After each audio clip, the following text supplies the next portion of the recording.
Здравейте, приятели, и добре дошли отново в моят YouTube канал. Днес искам да говорим за една много важна тема, а тя е околната среда на човека. Искам да се замислите нещо, което ще ви накара да осъзнаете и да повярвате, че околната среда на човека е от изключителна важност.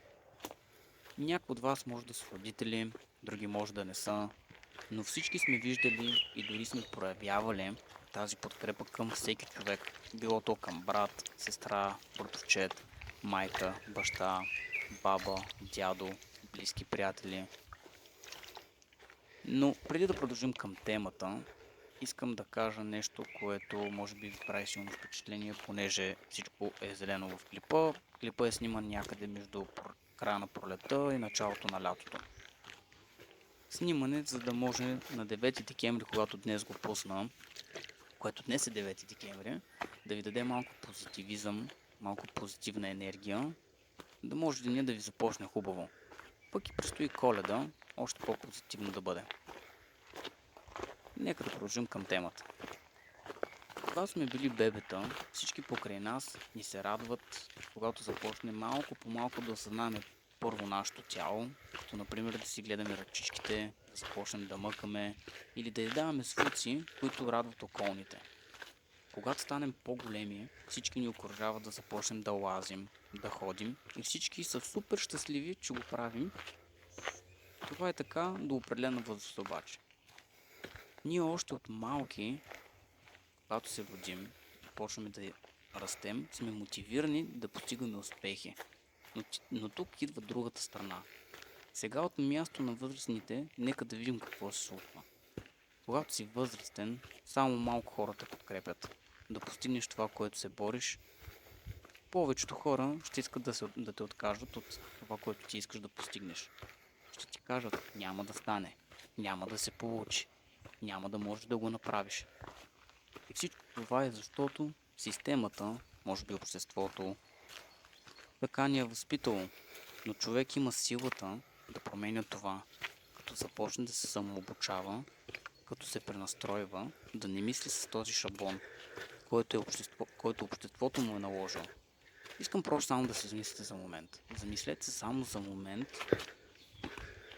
как до тук, през целия ви живот, вие сте били моделирани да мислите по един начин.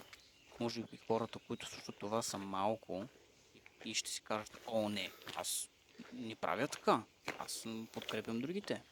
Нямам, това е много хубаво нещо, много се радвам за това нещо, че вие сте променили този шаблон и не действате по него.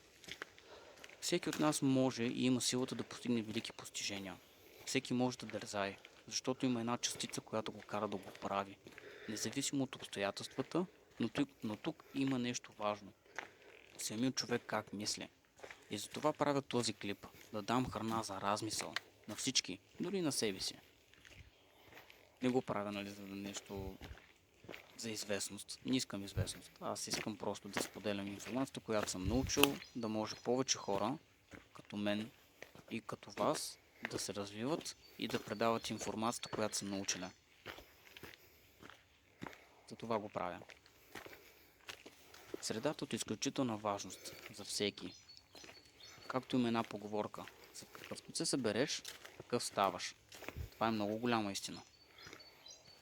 Така че, когато видите някой и искате да го подкрепите, подкрепете го. Когато някой прави нещо за себе си, информира се, иска да постигне нещо, подкрепете го, нищо не ви коства. Но това за него ще бъде от огромно значение. Ако искаш да си милионер, намери такива хора, които вече са милионери. Ако искаш да си беден, намери такива хора, които вече са такива. Това може би сте го чували от доста книги, доста цитати във Фейсбук и къде ли не. Но това е истината, която е с какъвто се береш, такъв ставаш. Не ме разбирайте погрешно. Става въпрос само за материално богатство. Става въпрос и за умствено и духовно богатство. Когато сте се оградили от хора, които имат от трите, вие просто ще искате да сте част от тях и ще направите всичко възможно да постигнете тези неща.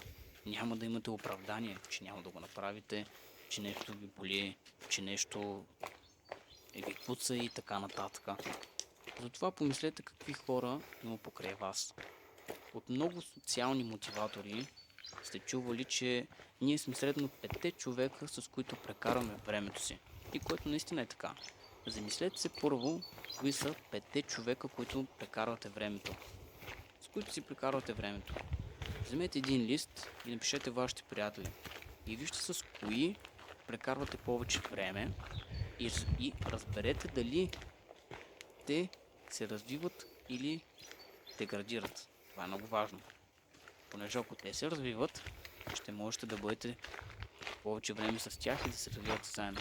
Ако те деградират, отстраните тези, които деградират и отидете до тези, които се развиват. Създайте добри взаимоотношения. Помолете ги примерно да ви помогнат за нещо. Така че имате винаги избор. Мислете, четете, информирайте се. Но знам аз едно, че щом сте в моят канал и гледате този видеоклип, със сигурност вие сте от хората, които искат да се развиват, които не искат да бъдат посредствени, които не искат да бъдат незнаещи и невежи. Защото невежеството в днешно време е много лошо. Огледайте се какво става покрай вас. За този видеоклип това искам да наблегна. За околната среда на човека.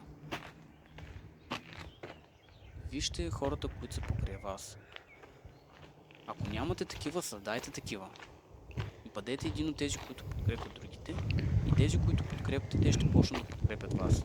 Това е взаимосвързан процес. Процес, който даваш и получаваш. Не можеш само да даваш. Няма в Вселената закон, който само да даваш и нищо да не получаваш. Няма такова нещо.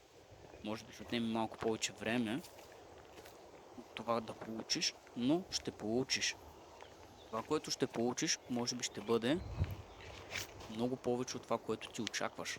Защото когато помагаш на другите хора, когато ги подкрепяш и им даваш целият позитивизъм, който имаш, ти ще получиш подкрепа, любов, разбирателство и всичко друго.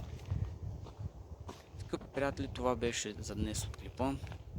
Надявам се да ви е харесало това, което съм ви казал. Скоро очаквайте друг видеоклип, който ще размишлявам върху други неща. Клипа го правя на момента, не си чета нещо от някакъв текст. Пожелавам ви един хубав и спокоен ден. И каквото желаете, направете го, подкрепайте другите хора. Ако може да дадете един палец нагоре, ако ви е харесал клипа, споделете го с приятели и се абонирайте за него. Благодаря ви от сърце, желая ви здраве!